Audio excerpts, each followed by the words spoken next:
Salut les amis, ici Crypto en Afrique, la chaîne qui vous montre parfum des actualités crypto ainsi que des opportunités. Nous sommes à un an de notre halving, donc ce qui est généralement le catalyseur du bull run. Donc rejoignez la communauté Crypto en Afrique si ce n'est pas encore fait, abonnez-vous, activez la cloche de notification.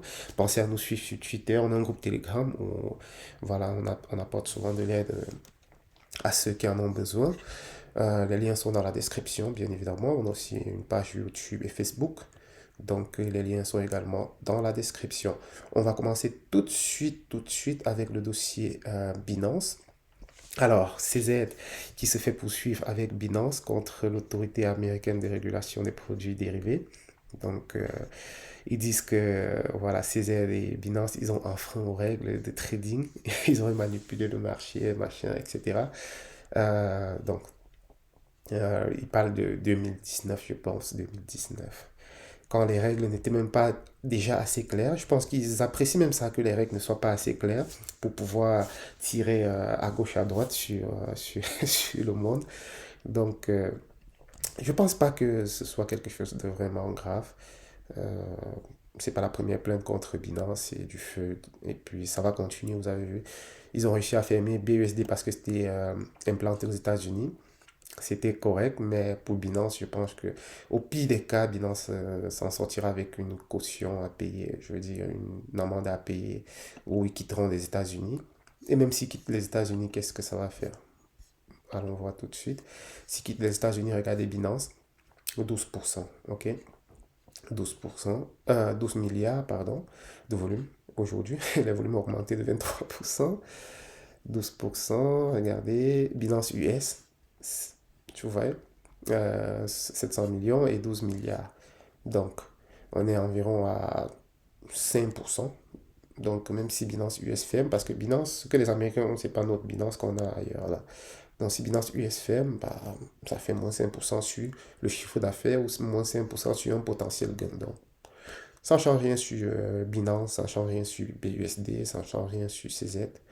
Donc, on va juste continuer. Du coup, je suis pas inquiet du tout. Non, je suis pas inquiet du tout. Je pense que ça va passer. Précédemment, c'était la semaine, il y a quelques semaines, c'était Coinbase. Un peu plus tôt, c'était Kraken qui a dû payer une trentaine de millions d'amendes. Donc, la SEC veut sa part et d'autres commissions veulent aussi leur part du gâteau. Et voilà, c'est le game. C'est le game dont je suis pas inquiet pour Binance, ni pour le BNB, non. Donc, on va aller avec les banques françaises.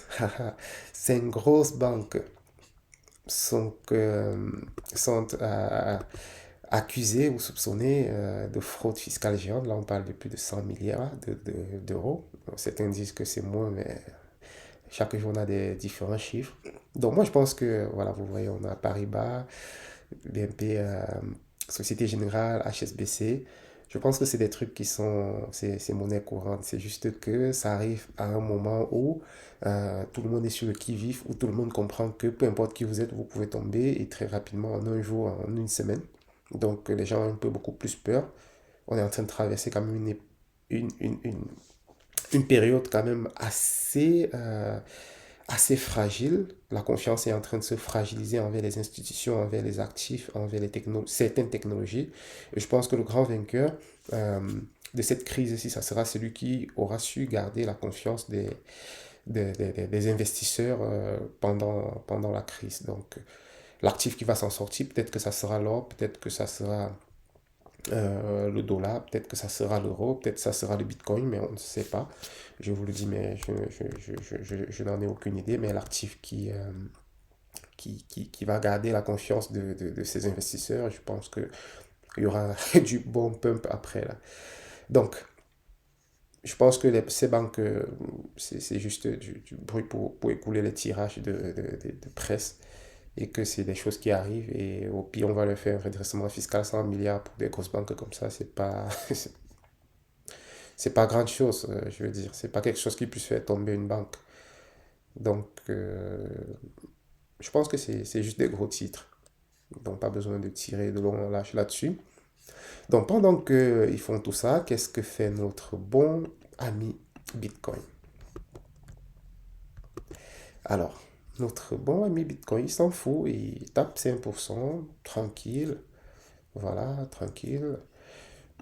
Bitcoin monte à 28, après qu'il descend un peu à 26, il y en a qui tremblent, il y en a qui ont peur, 25, il y en a qui ont peur. Regardez les amis, quand vous voulez regarder le Bitcoin, regardez sur la durée. Bitcoin n'a pas fait que monter.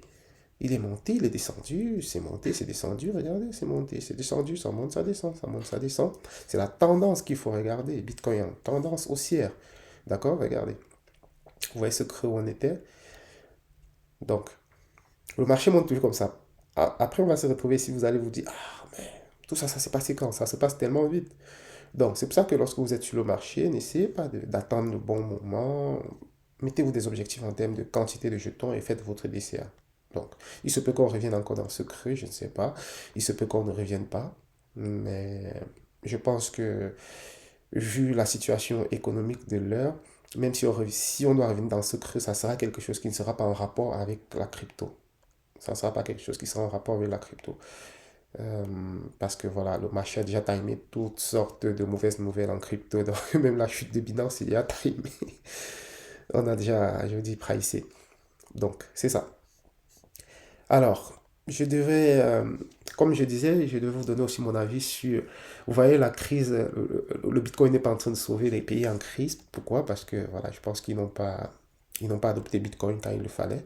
Vous avez des pays comme le Venezuela, l'Argentine, où il y a l'inflation quand même qui dépasse les 90%. Donc, s'ils avaient pensé au Bitcoin avant, je pense qu'ils seraient des multimilliardaires dans leur pays aujourd'hui. Mais ils n'ont pas cru. Non, nous aussi, on n'est pas forcément épargnés d'inflation. Surtout nous qui utilisons des monnaies, des francs CFA, etc. Donc, on n'est pas, on n'est pas loin de vivre ce genre de choses. Donc, il est plus qu'important pour nous de comprendre comment ces choses fonctionnent, le Bitcoin. Je ne dis pas que le Bitcoin est éternel ou que le Bitcoin va forcément réussir sa mission, mais quand même, euh, euh, on peut adopter et se dire, bah, si jamais le pire arrive, voici quand même quelque chose qui a tenu depuis 10 ans et qui, peut-être dans les 10 prochaines années, bah, fera beaucoup plus. Donc, je pense que viendra un moment où on n'aura plus besoin des stablecoins dans l'industrie.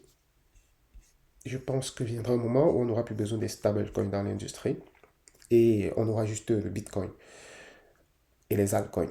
Pourquoi?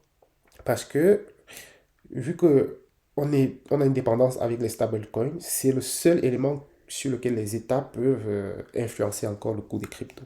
Or, actuellement, le Bitcoin n'est pas assez capitalisé pour être assez stable. Je pense que viendra un moment où le Bitcoin sera tellement gros que pour faire bouger le prix du Bitcoin, bah, ça sera très très compliqué.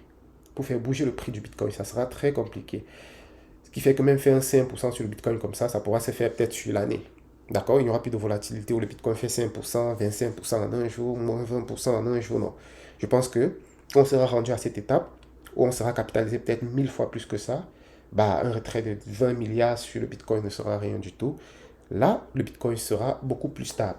Et là, le Bitcoin pourra commencer à servir vraiment, vraiment de valeur de refuge, de monnaie d'échange, parce qu'il aura déjà une certaine stabilité. En ce moment, quand vous allez utiliser peut-être l'Ether ou des altcoins pour les stabiliser, vous allez juste le convertir en Bitcoin. Et maintenant, les États vont utiliser tout simplement le Satoshi pour des échanges, parce que le Satoshi sera comme la taille du dollar aujourd'hui. D'accord? Je pense sincèrement que c'est là où on s'en va. Mais pour atteindre ce niveau, euh, je pense que on est encore très loin de la capitalisation. Je pense qu'il faut avoir 1000 fois encore cette capitalisation, ou minimum 100 fois cette capitalisation pour espérer.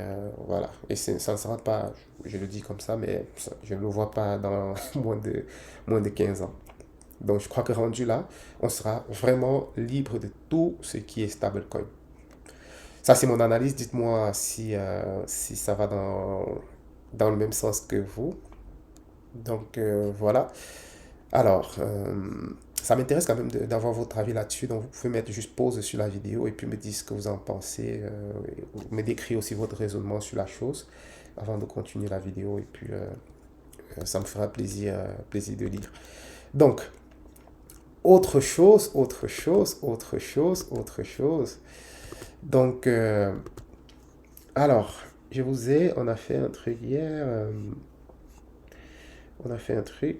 Alors, oui, je vous ai demandé de me parler des monnaies que vous regrettez avoir achetées amèrement.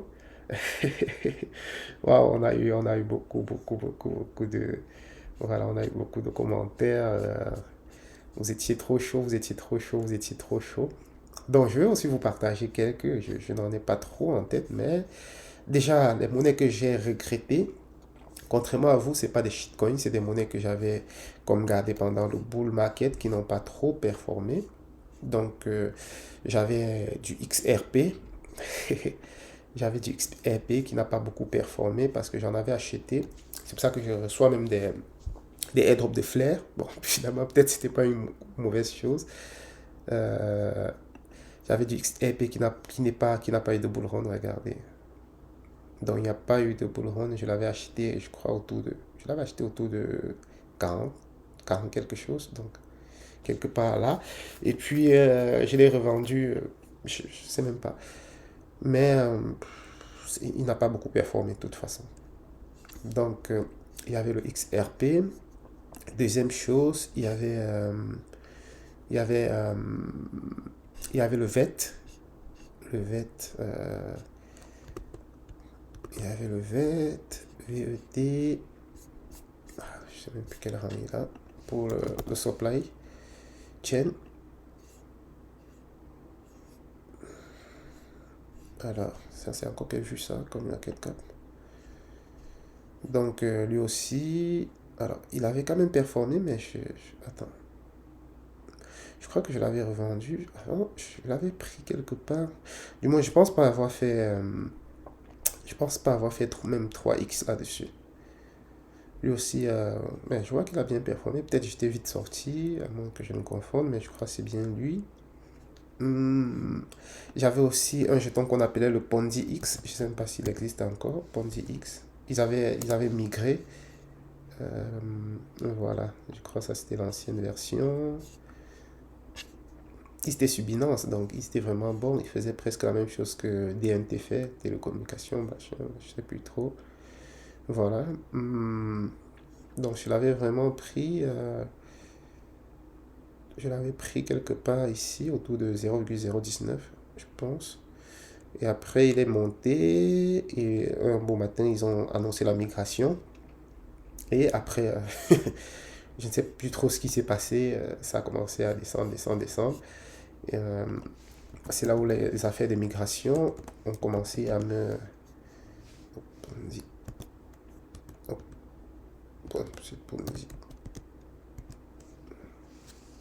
Donc, je vais un peu voir à quoi ressemble. Je vois ils ont à quoi ressemble le nouveau truc. Vous voyez, ça n'a fait que descendre. Donc ça, c'était une monnaie qui m'a aussi fortement déçu. Je sais plus autre. Il y avait quelle monnaie aussi qui m'avait déçu. Hmm, Il y avait... ça, c'était déjà des shitcoins. Non, est-ce que c'était même un shitcoin? C'était quelle monnaie encore là? Alors, je ne sais plus trop. Le nom m'échappe. Le nom m'échappe. Donc ça, c'était pour les monnaies que je regrette un peu d'avoir acheté. Même du Cardano, je l'avais acheté aussi, mais un peu tard. Cardano, il fallait l'acheter un peu bien avant parce qu'il avait beaucoup performé. Il avait fait 60 fois 60, donc moi je suis entré un peu tard sur Cardano. Euh, je l'avais acheté, je crois, quelque part autour de... Je l'avais acheté tard, de toute façon. Je l'avais acheté tard, il n'a pas autant performé. Je pense que je suis sorti aussi tôt. Je crois que j'avais pris Cardano quelque part ici. Je suis sorti tôt. Je suis sorti tôt parce que voilà, à côté il y avait des jetons qui avaient, qui performaient très bien. Donc c'est plus dans ce sens-là. C'est pas forcément que ces monnaies n'avaient pas performé. BNB, je l'ai connu beaucoup plus tôt, mais je savais pas que ça allait être. Regardez, pour ceux qui ont cru à BNB un peu plus tôt, ils avaient fait une levée de fonds, même pas de 10 millions, je crois, 11 millions, je sais plus, 3 millions, je sais plus trop. Donc j'avais pris BNB autour En 2019, je crois, j'avais pris autour de 18 $, je pense. Hmm, bon. Mais j'avais revendu, j'avais recommencé à vendre mes BNB quand c'était à, je crois, j'avais commencé autour de 190. Je n'ai pas connu, je n'ai pas eu du BNB jusqu'à 600. Je crois que mes derniers stocks, je les ai écoulés à autour de 260. Je suis vite sorti. Voilà. Donc, voilà un peu des petits regrets que j'avais. Peut-être il y en aura d'autres que je vais vous partager, bien sûr, au fur et à mesure que mes souvenirs vont revenir. Maintenant, en parlant des shitcoins, comme je vous ai toujours dit, je tape sur les shitcoins tous les jours. Ça ne veut pas dire que on ne peut pas se faire de l'argent là-dedans. C'est juste pour vous dire que ce n'était pas le moment. Parce que beaucoup d'entre vous ont connu la crypto quand on avait atteint cette bulle, cette euphorie maximale. Et sur les shitcoins où on a dit, waouh, j'ai investi 10 dollars sur ce jeton, ça m'a donné 1000 $. Et généralement, quand on arrive là, c'est que la bulle va exploser, les amis. C'est que le bear market est proche. Donc, beaucoup sont arrivés là-dessus en se disant, oui, ça va refaire ce que ça a fait. J'ai des amis qui ont fait ci, etc. Et se sont fait tout simplement lessiver. Donc, les shitcoins qui m'ont permis de faire un petit gain. Je crois que il y a d'abord SafeMoon. Je parle du précédent cycle. Donc, SafeMoon. Euh, J'étais arrivé sur SafeMoon assez tôt. Je pense même pas que SafeMoon. Euh, c'est un étudiant, même pas un étudiant, c'est quelqu'un dans le groupe Crypto en Afrique qui avait parlé de ce, qui avait posé la question là-dessus. Comme je vous dis, c'est intéressant d'être dans le groupe Telegram là. C'est pas pour que vous rejoigniez le groupe, c'est vraiment important. Donc, il avait parlé de SafeMoon, il me demandait mon avis. Donc, n'hésitez pas souvent de demander mon avis aussi sur des monnaies. Ça fait qu'on peut jeter un coup d'œil rapide. Quand j'ai le temps, je le fais. Quand je n'ai pas le temps, il arrive que je ne lise même pas. Mais ne vous découragez pas. Donc, SafeMoon, je pense quand il en parlait, on n'était même pas encore sur CoinMarketCap. Vous imaginez, SafeMoon n'était même pas encore sur CoinMarketCap. Donc j'ai lu, la feuille de route était bien. Et puis j'ai chopé quelques SafeMoon. Ce qui se passe, c'est que quand j'ai chopé des SafeMoon, j'en ai parlé aussi. Bon, c'était des trucs à très gros risque. À très gros risque. Je crois que je venais de lancer même la chaîne. Là. J'avais partagé aussi même sur la chaîne au tout début. Ça a d'abord divisé mon argent en deux le même soir. Après, ça a encore divisé cela en deux. Et puis, j'avais déjà laissé. Je disais, ah, ça c'est. Je me suis fait avoir encore par un shitcoin, mais on attend. Et puis, je reviens, je vois que ça a fait x20. Je me suis payé d'abord la moitié. Je reviens encore, ça a fait x2. Je me suis repayé. Donc, par contre, j'ai pas connu tout ce gros truc-ci. Je crois que je me suis arrêté quelque part là. Ce que vous devez comprendre, c'est qu'en arrivant sur CoinMarketCap comme ça, généralement, ça a déjà fait fois 40 ou fois 50 parfois. Donc, c'est ça. Donc, il y a SafeMoon. Et puis, je vous ai donné la lettre sur SafeMoon. On était encore en 2000, je crois en 2021. Quand je vous disais SafeMoon, c'est pas bon, sortez de là. Euh, voilà. Il y avait SafeMoon, comme j'avais acheté SafeMoon, j'avais acheté aussi SafeMass. Ah, il existe encore. Attends, non, c'est pas eux, c'est pas ceci. C'est ceux qui avaient le logo noir, à moins que ce soit. J'avais acheté SafeMass. Ah, je crois que c'est eux qui. Ils ont changé, ils sont devenus SMAS. Mais toujours avec autant de zéro. Ah, shit, quoi, ils changent pas. Donc, SafeMass, alors on va voir le coup. Ouais. Pareil pour Safe. Quand SafeMoon pumpait aussi, SafeMass pumpait. Donc, je crois que je suis sorti sur ce pic-ci. Et puis, après, il y a eu d'autres pics, c'était plus mon problème. Donc, j'avais déjà eu ce que j'avais voulu. Mais c'est sûr que pour ceux qui sont restés, qui ont réussi à vendre sur ces ponts, ils se sont fait des fois 200 là. Donc, il y avait aussi je me souviens, j'avais SafeMoon, SafeMass et SafeBTC. Mince. La shitcoin saison, il n'y a plus SafeBTC. J'étais un shitcoiner, hein. SafeBTC, ah, c'est ça ici. Ils sont même plus référencés. Eux aussi, ils étaient même listés sur Whitebit. Je crois, je sais plus s'ils sont toujours. Non, ils sont plus. Donc, c'était ça. Il y avait aussi NFT Art. C'est même ça qui m'avait fait créer la chaîne. C'était la première monnaie que j'ai partagée sur cette chaîne. Mais une monnaie qui m'a aussi fait beaucoup mal parce que NFT Art. Un jour, je vous raconterai mon histoire avec NFT Art. Mais c'est quelque chose que j'ai acheté vraiment. J'ai acheté ça comme au deuxième jour. Je l'avais chopé dans un commentaire sur Twitter. Je vous dis, allez sur Twitter. Vous êtes là, vous dites que non, je n'utilise pas ça. Vous voulez avoir des millions, mais vous voulez rester sur des plateformes qui ne vous servent à rien, des TikTok. Qu'est-ce que TikTok a déjà donné l'argent qu'il n'y a pas aux influenceurs qui gagnent avec des vues là-bas? Si vous voulez gagner de vrai argent, si vous voulez une plateforme qui peut vous permettre de gagner de l'argent, c'est Twitter. D'accord? Twitter. Les Facebook, les machins là, c'est des conneries. D'accord? Moi, je suis sur Facebook parce que je sais que c'est là où je pouvais toucher le maximum d'Africains, mais c'est vraiment c'est n'importe quoi. Donc, allez sur Twitter. Ou si vous voulez rester dans ce que vous faites et puis continuer ce que vous faites, si c'est quelque chose qui vous intéresse, ça, c'est votre problème. Donc, j'avais chopé ça dans un commentaire sur Twitter. Je l'ai acheté comme au jour 3. Donc, qu'est-ce qui s'est passé? Je l'ai acheté. Je l'ai acheté pour. Je l'ai acheté, il n'y a même pas encore beaucoup de liquidité là-dedans. Et vous savez, quand vous achetez quelque chose où il n'y a pas beaucoup de liquidité, vous êtes trop taxé. Donc, j'ai été taxé comme à 90%. Est-ce que vous imaginez? Donc, j'ai acheté comme pour 500 dollars. C'est arrivé comme pour plus de 90%. C'est arrivé comme 10 dollars. J'ai acheté encore pour 300. Attends, j'ai acheté pour 300 dollars. C'est venu comme 7 dollars. J'ai acheté encore pour 500.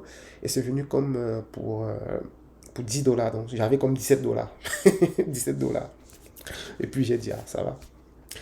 Donc, peut-être 2 ou 3 jours. J'avais même oublié que j'avais acheté ça. 2 ou 3 jours, j'ai fait un paf. Je vois 3000. Non, non, pas 3000. J'ai vu c'est monté à 700. J'ai retiré encore 500, j'ai mis dessus. Ah, c'est monté encore à 3000, 5000, etc. Sauf que je ne pouvais pas retirer parce que ce que j'avais était tellement énorme par rapport à la liquidité que je ne pouvais pas retirer. Donc, j'étais obligé Bref, un jour, je vais vous raconter cette histoire-là. Comment, entre un voyage, entre 2 vols,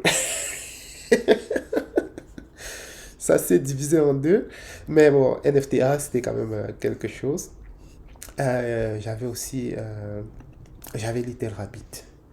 Je vous avais aussi parlé de Little Rabbit. Little Rabbit. Aujourd'hui, les gens veulent se marier avec Little Rabbit. Quand je vous dis fuir ces histoires, les gens sont là que non, je suis jaloux des shitcoins. Wow, Little Rabbit, ils ont quand même été résilients. Hein? Little Rabbit, je l'avais avant même qu'il ne soit sur CoinMarketCap. En tout cas, pour ceux qui étaient dans le groupe, on l'avait avant qu'il ne soit sur CoinMarketCap. On a fait comme x30 sur Little Rabbit pendant ce truc. Et puis, c'est descendu.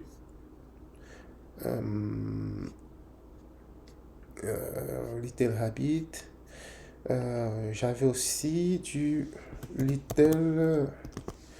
euh, J'avais Little Rabbit, c'était bon. Little Ugly Duck. Ça, c'était un indien, un scammer. Oh. Non, lui aussi, il n'est même plus tracé. Je l'avais aussi. Euh, Donc, j'avais aussi du Aquagot. Aquagot. Ça, c'est les trucs que je partageais. Hein. J'avais aussi du Aquagot qui.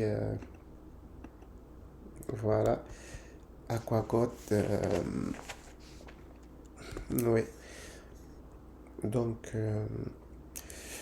Lui, par contre, il n'avait pas explosé comme je le pensais. Je crois qu'il. Attends. Non, non, lui, il avait explosé quand même. Oui, Aquagot, c'était bien. Je l'avais aimé parce que c'était un petit Canadien qui avait fait ça. Et puis son truc, c'était sauver les océans, blablabla. Bla, bla, vous savez. C'était bien, mais après, ouais, ce qui s'est passé. Donc, voici le genre de trucs qui prend encore les gens. Quand ils voient, quand ça pump comme ça, ils disent, oh, c'est en train de repartir. Après, on vous prend vos dernières liquidités. Il y avait, attends, j'avais Aquagot, j'avais celui qui a mangé mon argent, c'était... il y en a aussi qui ont beaucoup bouffé mon argent, hein, où je mets comme ça les développeurs qui quittent avec la liquidité, il y en a comme... ils n'étaient même pas encore sur CoinMarketCap, je ne sais pas si je peux les trouver. Parce que pendant la shitcoin saison, je n'investis pas sur des trucs qui sont déjà sur CoinMarketCap, hein. Et je chope les trucs vraiment à l'usine, là. C'est vraiment... Et je ne mets pas plus de 1000 $ là. Donc, c'est vraiment des petits trucs. Je ne vous recommande même pas de mettre plus de 100 $ quand c'est des shitcoins. Donc, c'était vraiment ça passe ou ça casse là. Et puis quand le bullrun vient de finir, on met un peu d'argent dans tout et n'importe quoi. Donc, je crois qu'il y avait. Et c'est qui, comment, ils avaient un projet là sur Avax. Attends, c'était quoi finance là? Sport finance. Ouais, c'est ça. Ah, ils vivent encore. Voilà. Sport finance. Donc, vous voyez, sport finance. Je crois que j'étais entré quand j'étais déjà sur CoinMarketCap, je pense. Je crois qu'ils m'ont fait perdre et puis j'ai retiré mon truc. Bon, je crois que j'ai vendu dans cette période-ci et puis c'est reparti après et puis c'est redescendu. Bon, je crois que j'ai perdu sur Sport Finance. J'ai perdu aussi sur... la plupart des trucs sur lesquels j'ai perdu, c'était vraiment du repos là, où tu mets un truc. Parce que j'étais rendu en mode kamikaze. Voilà, ça, c'est le budget du kamikaze. Soit ça passe 60, soit voilà. Et puis, quand c'était rendu à un moment, les développeurs, certains développeurs faisaient des rock pools le même jour. Donc, ils lancent un jeton, après le même jour, ils font le rock pool. Parce que c'était ça. Tu te dis, OK, voici 50 jetons, ou bien voici 20 jetons ou 10 jetons sur lesquels j'investis. Si sur les 10 au moins 3 arrivent à se faire lister sur CoinMarketCap, parce que les gens attendaient seulement. Est-ce qu'un jeton est listé sur CoinMarketCap? Oui, on s'en va acheter. Ah, ça pump. C'est pour ça que sur Iris, il y a une fonctionnalité nouveau listing sur CoinMarketCap. Vous allez voir la performance ou bien la, l'importance lorsqu'on va arriver au bear market. Donc, ça fait que ça vous dit lorsqu'une monnaie va être listée avant qu'elle soit listée, en fait. Donc, quand vous aurez ça pendant le shitcoin saison, là, vous allez vous mettre bien. D'accord? Mais pour l'instant, les gens, c'est même pas très utile. On a d'abord même mis pause sur cette fonctionnalité parce que il y a beaucoup de scams qui sortent et tout. Mais en période d'euphorie, ça sera l'outil même le plus utilisé de Iris App. Donc, c'est ça. Donc, c'est comme ça que je disais, OK, je prends 10 20 monnaies. Si dedans, je mets 100 parfois même c'était les 200 300 400 500. Et puis, si deux ou trois réussissent à arriver sur CoinMarketCap, ça fera peut-être fois, ça aura fait au moins fois 20, ce qui est sûr. Et puis ça va me rembourser tout le reste. Donc c'était ça. Ce qui fait que si j'ai investi sur 30 monnaies pendant la shitcoin saison, je pense que je me suis fait avoir peut-être sur 20. Donc j'oublie juste les noms parce que évidemment ils ne sont pas arrivés ici, donc je ne sais pas comment je peux les retrouver. Mais Euh, sans compter quand c'était des baby, là, quand il y avait baby. Ah, il y a aussi Baby Dodge qui m'avait. Baby Dodge. Baby Dodge. Les gens qui pensent que je déteste Baby Dodge. Non, quand j'investissais sur Baby Dodge, je vous disais sur cette page, pour ceux qui s'en souviennent, quand j'ai vendu mes Baby Dodge, je vous ai dit que j'ai vendu mes Baby Dodge. Donc, wow, ça, je ne sais pas si c'était quoi ce pic, mais je sais que Baby Dodge, j'avais fait quand même un peu de bénéfice sur Baby Dodge et puis je l'avais revendu par la suite. Je crois que je l'avais revendu, je sais plus trop, quelque part ici. Et après, ça s'est remis à monter, mais j'étais plus là. J'ai déconseillé déjà les shitcoins. Mais bon, ils ont quand même été résilients. Je pense que Baby Dodge a sa chance pour la prochaine shitcoin saison. Comme je vous avais dit, si la shitcoin saison commence, ça sera pas des jetons comme Baby Dodge. Donc, quand vous allez vous commencer à voir du Baby Dodge prendre beaucoup de valeur avec des Dogecoins, des Shiba comme ça, là, sachez qu'on est déjà à la fin du cycle et il va falloir penser à vous sécuriser un peu. Donc, c'est ça. Le truc, c'est que les gens sont allés épouser les shitcoins pensant que voilà. Ah, j'avais aussi du Pitbull.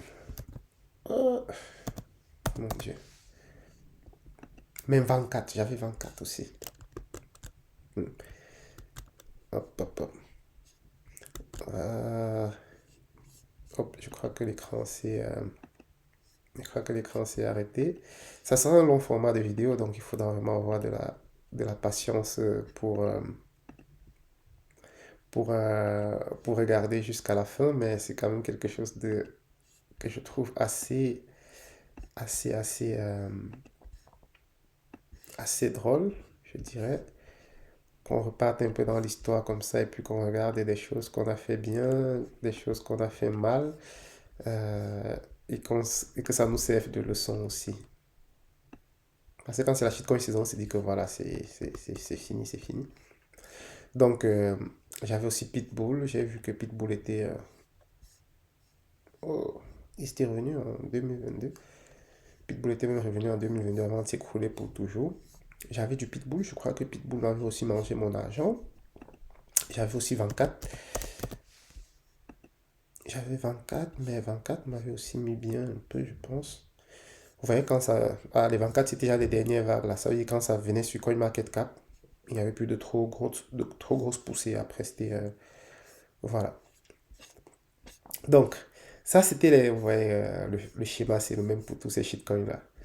Euh, Ah, il y a aussi l'autre qui m'avait. Little Fish Moon. Lui aussi, il m'avait bouffé. Oui, lui aussi, il m'avait eu ce Little Fish Moon. Parce qu'il avait Rock Pool. Il avait Rock Pool. Voilà. J'avais un peu du gros cœur. Je voulais pas retirer mon truc avant. Il m'a Rock Pool. Donc, voilà. Je pense que pour le précédent cycle, le plus de regrets que j'ai eu, je pense que c'est plus la façon dont on a perdu qui est due que la façon dont on a gagné, à mon sens. Je pense que mes pertes ont été plus effectuées sur les altcoins et aussi sur le trading. Et aussi, oui, je pense que c'est plus sur les altcoins et sur le trading quand il a commencé à avoir beaucoup de manipulation du marché. Donc, le trading commençait à devenir dangereux. Vous savez, lorsque c'est le bull run, euh, le trading, ça marche très bien et, lorsque le marché est stable, mais lorsqu'il commence à avoir des manipulations de marché, euh, c'est là où vous pouvez gagner, vous pouvez avoir 10 trades et puis vous gagnez 8, hein, mais les deux que vous tradez, que vous perdez, ça peut être peut-être ce que vous avez gagné pendant tout ce temps. Donc, la première résolution que j'avais prise, c'était de ne plus trader toutes les monnaies. Donc, depuis le bear market a commencé, je ne trade que quelques monnaies du top 10, pas plus que ça. Par contre, en bull run, je trade chaque opportunité que je vois. Donc, les monnaies à faible capitalisation sont beaucoup manipulables et l'analyse technique ne fonctionne plus forcément. Et puis, il y a eu beaucoup de trucs qui sont arrivés, analyse fondamentale, etc. Donc, ça a freiné un peu les activités de trading où j'ai commencé à déconseiller de ne plus trop trader, de trader uniquement si on voit des réelles opportunités. Sinon, pas besoin de trader tout le temps, pas besoin parce que même quand ça a commencé, le type qui tradait depuis 1983 ou c'est 80 combien, quand il a perdu, je crois que c'était 10 milliards ou c'est combien de milliards, c'est là où ça a un peu sonné. On a dit, hé, attention, si même les professionnels comme ça, de 30 ans d'expérience, à 40 ans d'expérience, eux, ils commencent à perdre de l'argent. Parce que lui, il tradait, et puis quand sa position baissait, il empruntait de l'argent pour renforcer sa position avec. Et ça fait que plus le marché descend, plus ils empruntent de l'argent à la banque pour renforcer sa position, pour ne pas se faire liquider. Et à la fin, qu'est-ce qui s'est passé? La banque a dit, mon gars, tu deviens déjà à risque là. Puis personne ne lui donnait de l'argent et puis il s'est fait liquider. Des milliards. Donc le trading et aussi la chute du marché parce que le bear market avait été un peu, avait été un peu violent. Donc, comme tout le monde, on s'attendait à cette vague 3. C'est pour ça que je ne vous parle pas trop des vagues d'Eliott et tout. Je trouve que c'est quelque chose qui ne fonctionne pas toujours. Je veux dire, même rien ne fonctionne toujours, mais c'est du moins ici. Donc, je pense que j'ai effectivement vendu quelque part ici. Donc, tout ce que j'ai fait comme bénéfice, lorsqu'on montait, c'est redescendu ici. Ici, je n'ai rien vendu parce que je croyais toujours au bull run. Donc, je n'ai absolument rien vendu. Peut-être quelques prises de bénéfices pour faire certaines choses ponctuelles, mais la plupart de mon capital était encore sur le marché. Quand on est revenu, on était presque sûr que ça partait. Donc, on est rentré. Moi, j'attendais qu'on casse ce niveau pour vendre. Mais 34, c'était trop loin. Donc, à 40, c'est là où j'ai lancé l'alerte pour le bear market, même pour ma communauté. Et puis, j'ai commencé à sortir mes positions du marché. J'ai commencé à rentrer mes positions du marché quand on a cassé le niveau des 29 000 à la baisse. Donc, autour des 25 000, j'ai commencé à rentrer jusqu'à ce que ça nous ramène encore aux 15 000 et que ça se remette à monter. Donc, voilà en quelque sorte, voilà un petit partage sur ce qui a pu se passer pendant le précédent bull run et que ça nous serve de leçon pour préparer le prochain. Donc, si il y a un bull run prochainement, il ne faudra pas forcément attendre être au top des tops pour prendre ses bénéfices. Non, s'il y a un actif sur lequel tu as bien performé, tu peux prendre une partie de tes bénéfices et puis tu injectes sur un autre qui n'a pas encore bien performé. Et c'est comme ça.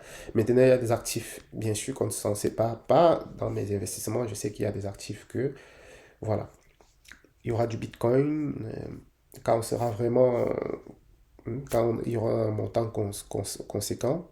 J'aurai un portefeuille Bitcoin que je ne toucherai jamais, peu importe qu'on soit en bear market, peu importe ce qui se passera. Ça sera sur le réseau Bitcoin bloqué. Il y aura du Ethereum bloqué que je ne touche pas, peu importe qu'on soit en bear market, peu importe. Non. Il y aura du BNB que je mettrai bloqué, qu'on soit en bear market, qu'on soit en bull run, je ne les toucherai pas. Et bien évidemment, mon portefeuille pour X token que je laisserai aussi également bloqué. Euh, et j'en ai aussi pour Casper que je bloquerai. Euh, bien sûr, je prendrai des bénéfices le moment venu, mais une bonne partie, je les laisserai bloqués, que je ne toucherai pas. Donc, est-ce que ce format vous a plu? Pour ceux qui me demandent toujours le lien de formation, je vous ai dit, lorsque vous venez sur la page, venez juste au-dessus de la page. Il y a, euh, il y a cette formation-ci, donc, qui peut vous permettre de commencer, ok? Qui peut vous permettre de commencer. Il y a quand même pas mal de choses là-dedans.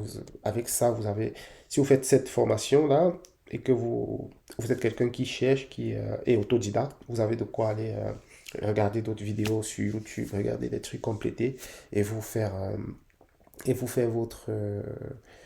préparer votre bull run sereinement, apprendre la DeFi, apprendre beaucoup de trucs. Donc, cette formation gratuite, vous pouvez. Donc, par contre, ceux qui veulent l'accompagnement, avec quelque chose de beaucoup plus complet, mais beaucoup plus l'accompagnement et rejoindre mon groupe d'étudiants, c'est plus cette formation-ci qui est beaucoup plus complète. Donc, je vous ai parlé aussi d'autres choses. Allons voir ça. Checkez-moi ça. Regardez la métaverse de Mana. C'est tellement de la merde, les amis. Le projet Mana, c'est tellement de la merde. Je pense que ces projets, je ne sais pas pourquoi ce type de projet continue de vivre. Je crois qu'ils étaient là pour la hype de la métaverse, mais les gens ont les yeux ouverts pour l'instant. Regarde, ils sont en train de créer des choses pour vendre des gâchettes, vendre, NFT, métaverse, terrain, etc. Mais après quoi? C'est vraiment des projets de merde. Mana, Sandbox, c'est pas des projets que peut-être la hype de la métaverse va revenir, mais je pense qu'on aura de nouvelles formes, des sociétés qui ont des modèles de métaverse beaucoup plus concrets technologiquement que des conneries comme ça. Regardez-moi ça. C'est n'importe quoi. Vous pensez que Mana va revenir au top? Dites-le moi. Et c'est vraiment capitalisé. Donc, dites-moi ce que vous pensez de la vidéo. Est-ce que c'est quelque chose que vous avez aimé? Dites-le moi. Si vous avez aimé, bien sûr, votre soutien à la page, c'est des likes, des commentaires et des partages. Donc, ça me fera plaisir. Et moi, je vous dis à la prochaine. Bye.